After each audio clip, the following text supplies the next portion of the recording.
전해드릴 소식은 일본의 후쿠시마 관련 8개 현이 아직도 한국으로의 수산물 수출의 꿈을 버리지 않았다는 내용입니다.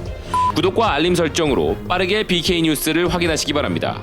BK 뉴스입니다. 익히 아시는 바대로 후쿠시마 농수산물은 금수 조치가 내려져 있습니다.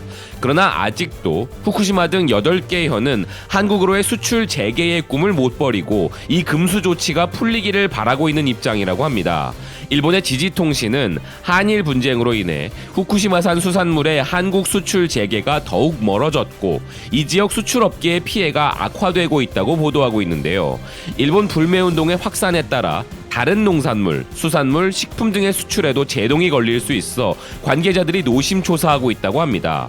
후쿠시마 원전 사고를 계기로 우리나라가 후쿠시마와 미야기, 이바라키 등 8개 현의 수산물 수입을 중단했는데 이 중 특히나 미야기 현의 경우 전체 멍게 생산량의 80%가 한국 수출 물량이었기에 받은 타격이 가장 컸으며 한국으로의 수출 금지로 인해 판매처가 없어져 폐기에 몰린 상황이라고 합니다.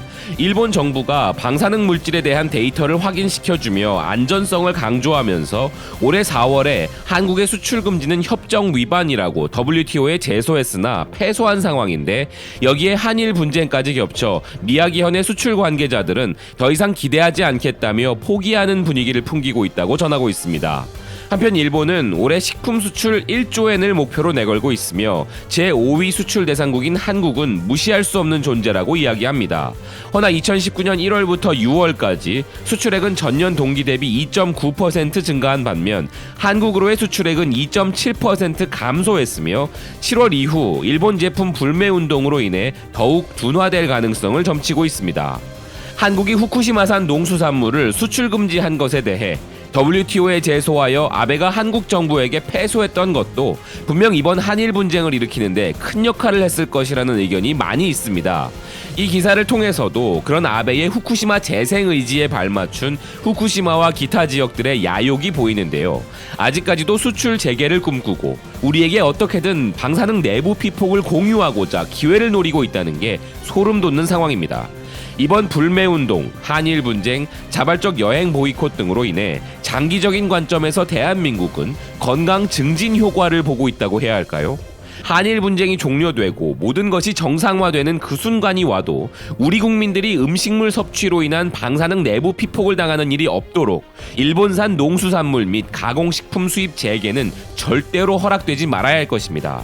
최근 우리 식약처는 일본산 수입식품 안전검사를 2배로 강화하겠다는 발표를 하였습니다.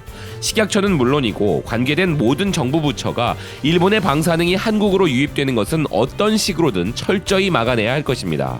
그리고 우연히 본 기사에서 일본산 활어 수입이 늘어나 우리 어민분들께서 이중고를 겪고 계시다는 지역 언론사의 기사를 접했습니다. 이게 지난해부터 일본산 활어에 대한 수입 통관 절차가 간소화되면서 벌어지고 있는 현상이라고 하는데요. 원산지 구분이 어렵다 보니 우리 어민분들이 고스란히 그 피해를 보고 계시다고 합니다. 일본 어디에서 온 건지 근본도 모르는 이런 활어들이 유입되고 있다는 사실은 우리 어민들의 어려움을 가중시키고 있는 것은 물론이고 우리가 먹는 활어 중에 원산지 구분이 되지 않는 일본산 활어가 존재할 수도 있다는 불안감마저 조성하는데요.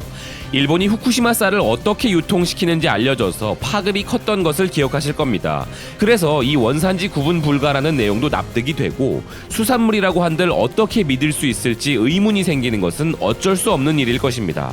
이번 한일 분쟁을 계기로 더 철저히 조사하고 검사를 하겠다는 우리 정부 관련 부처들의 발표가 이어지고 있기에 기대하고 있습니다만 비단 한일 분쟁 때문만이 아니라 이 모든 사태가 끝난 이후에도 방사능에 노출된 일본산 농수산물에 대한 규제는 국민 건강을 위해 앞으로도 철저히 지켜져야 한다는 의견입니다. 지금까지 BK 뉴스였습니다. 시청해주셔서 감사드립니다.